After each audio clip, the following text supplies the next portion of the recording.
Hello guys, today magtatanim tayo ng garlic. Nagtanim ako ng garlic in the windowsill. Ito, papakita ko sa inyo, tumubo na sila. So ito na yung aking garlic na itatanim.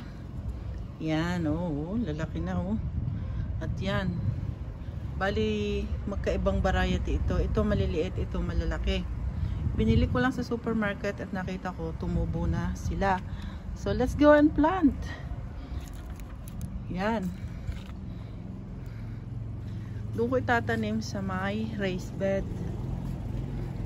Yan yung daffodils, oh. Bloom na sila. So, dito ko siya itatanim. Kasama ng 4 na strawberries. Para siya ay mo-occupy. Yan, oh. May nagdudukal. Siguro malaking pusa. So dukalin muna natin ito. Saka natin siya itatanim.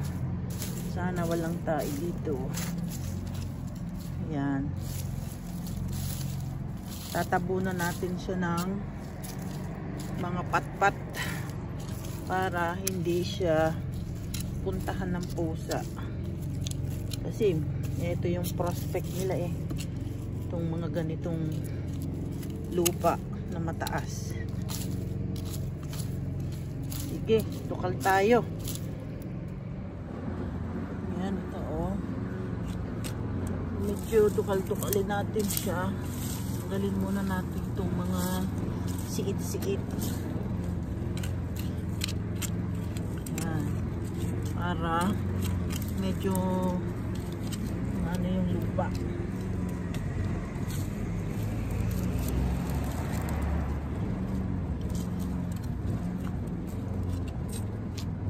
Ano naman siya eh, malambot. So okay lang yan. Hindi masyadong dito pa rin.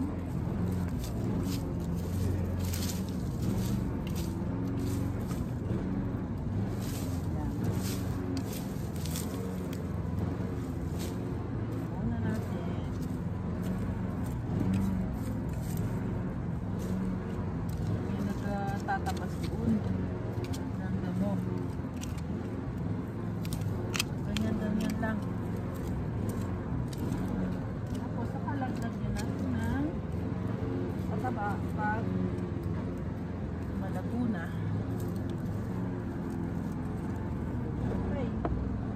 Pwede na natin itong itanim. Dito muna tayo mag-umpisa. Yan. So, tinanggal natin, oh. Tapos, tusuklaan natin siya dyan. Kita ba? Yun. Yan. Nakaisa na, oh.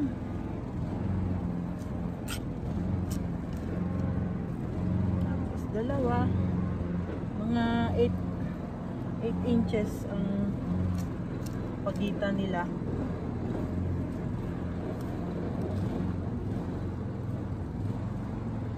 Para malusog. Yan. Ayan.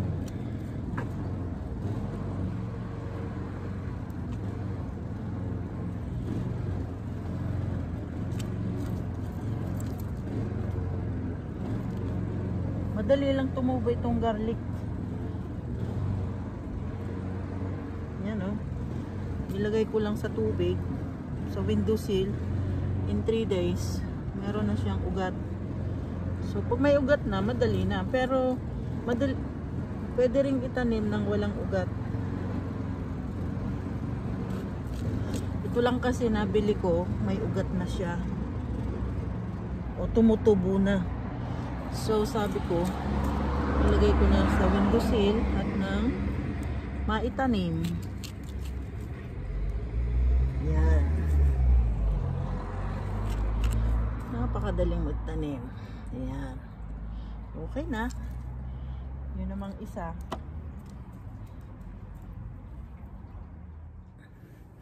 So ito naman yung malalaki oh. Ang lalaki ng bulbs niya. So dito naman sa kabilang parte natin itatanim. Yan. May mga suloy na rin. O nakita mo na yung baby garlic nasa loob. So mababaw lang at nung kita yung usli. Yan, dito.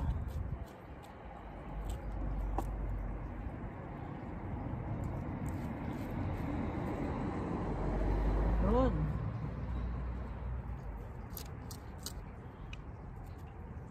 So hopefully meron tayong maaani by July. 3 months lang to. Okay na. Papakita ko sa inyo pag malago na. Yan.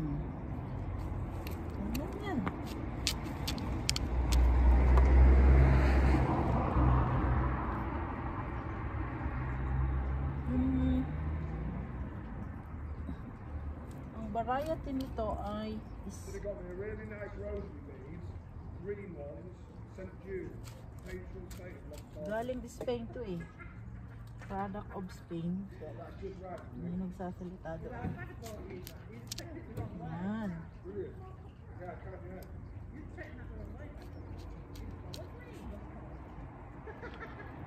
Tanggalin natin itong pinaka-shell.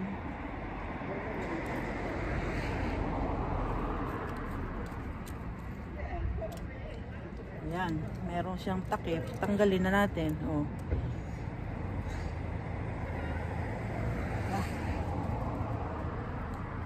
So, may tira pang konti. Lagay natin dito sa gitna.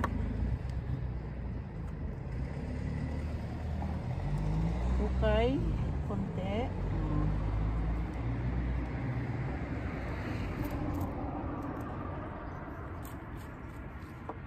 Yan.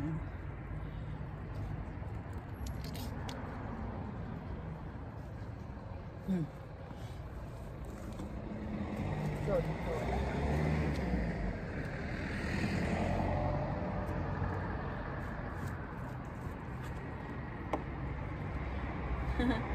Laki yun.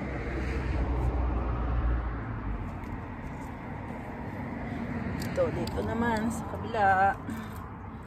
Yan. At lagay ko yung iba doon. So tapos na. At lagyan naman natin ng taklob. Mga siit-siit. Yan. Kita? Para hindi puntahan ng pusa. Pusang maganda. Oop. Right. Manguha pa tayo. So, nakapanguha pa tayo, oh. Yan. Ito ay ito yung sanga ng cosmos. Marami pa doon.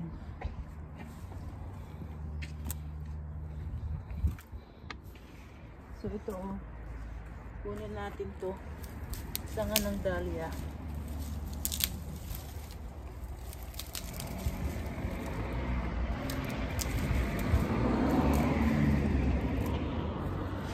Tayo nakakapag ng garden ulit kasi palaging naulan.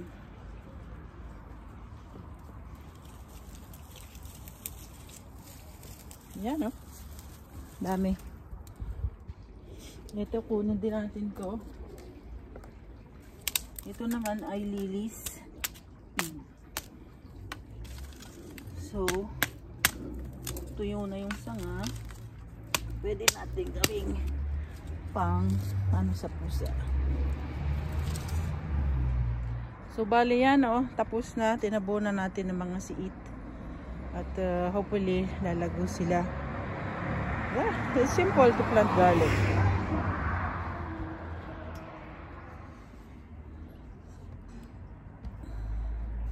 So tanggal naman natin dito ng damo. Ito yung another variety din ng lily. Mayroong mga damo eh. Tanggalin natin siya. Ito marami ng suloy. Yan. Ito. Ayan, dito. Malalaki na. Ang lilis.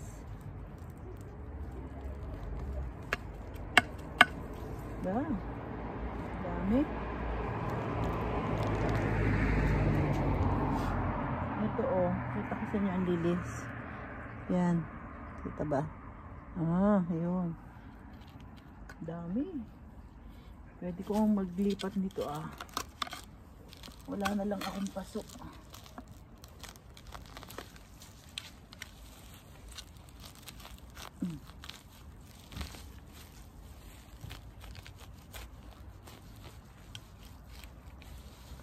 Oh, madala. Yan, damo.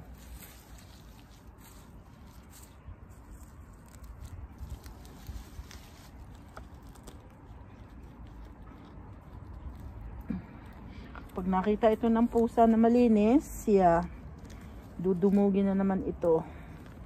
Kaya hindi natin masyadong tatanggalin ang damo o ang mga maliliit na twig. Yan. Okay. Done. Muna kayo ng fish.